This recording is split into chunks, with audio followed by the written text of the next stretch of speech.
Ушул жерден учурдан пайдаланып, кече жакындагы Караколдогу чатырынан суу аккан үйгө дагы токтоло кетейин. Урматтуу туугандар, үйлөрдү таза пайдалангыла.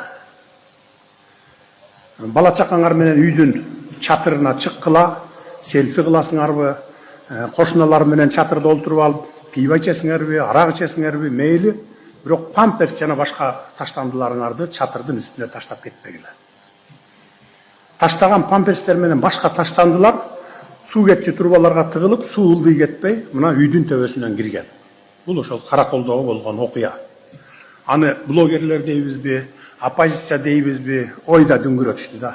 Кудай берип салды аларга. Конфуцийдин бир жакшы сөзү бар. Ал мындай дейт: ишти билген жасайт дейт. Аз билген акылды үйрөтөт дейт. Ишти билбеген сындайт, колунан келбегендер ката издешет дейт. Мына карагылачы кандай таамай айткан. Бүгүн биз мына ошол Конфуцийдин сөзүнө дал келген мезгилде жашап жатабыз. Кемчиликтер бар, жок дебейбиз. Баары жипке тизгенде эмес, иштебеген жерде кемчилик болбойт. Бирок көч бара-бара түзөлөт да негизи. 30 жылдан бери мамлекет биз эч нерсе салган эмеспиз. Жеке мамлекет өзү. 5 жылдан бери мына салып баштадык. Жолдорду, бийик кабат үйлөр жана башка ушул сыяктууларды мурда чет өлкөлүктөргө салдырып туруп, ортодон 15-20% жешчү. Бул эч кимге жашыруун эмес. Мына ушул жерде отурган жашка, бир топ жашка келип калгандар жакшы билебиз муну. Азыр мамлекетибиз өзү куруп, курулушчуларыбыз тажрыйба топтоп жатышат. Ушул жерден дагы бир көйгөйлүү маселени айта кетейин сиздерге, айрыкча айымдарга тиешелүү. Жер тамдарда жашап жүрүп, бийик кабат үйлөргө келгенде, мына эми азыр киресиздер, жер тамда жашап жүргөндөр. Көпчүлүгүңөр даараткананы таза колдонушту билбей, памперстерден баштап башка нерселердин бардыгын унитазга салып жиберет экенсиңер.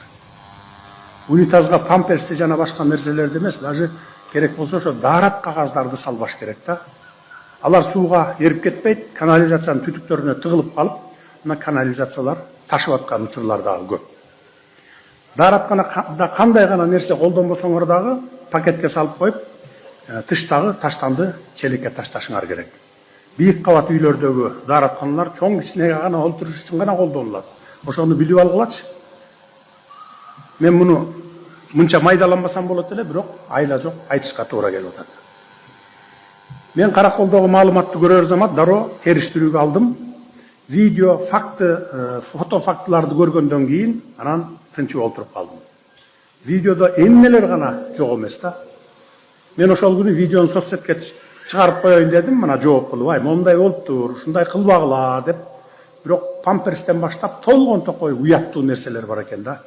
Чыгаргандан уялдым да. Анан болбосо мен ошол видеону көргөндө мен дагы мамлекеттик ипотекалык компанияны баш кылып, куруучуларды төш кылып, катуу бир жазалайын деп калдым эле. Бирок аларда күнөө жок экен. Албетте курулуштун кемчиликтери, элдин сын пикирлери, сунуштары да сөзсүз каралат. Курулуштардын кемчиликтери болсо толукталат. Муну мамлекеттик ипотекалык компания эске алып койушуңар керек.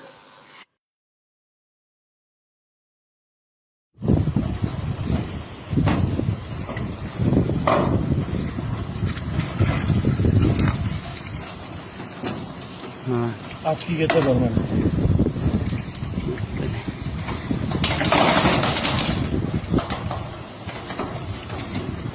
Tortilci bulak kirişe.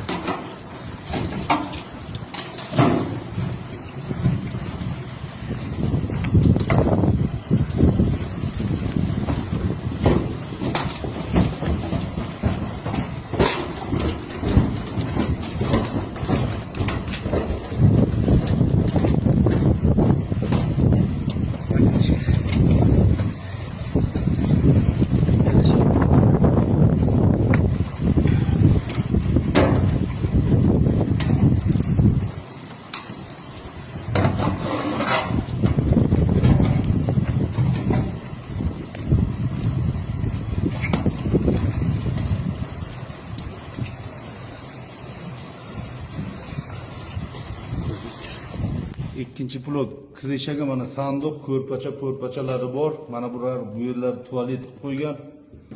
Вообще mana bu tepalarga piva mevalarni ichib qo'ygan. Buraya gryaz qo'yibdi-da. Musorlar. Bunun içi jatat mına, ağıt mına. Trapkanlar jatat, professionaller jatat. Kuday urgan emelerken singer koy bu ya, yaşaganlar.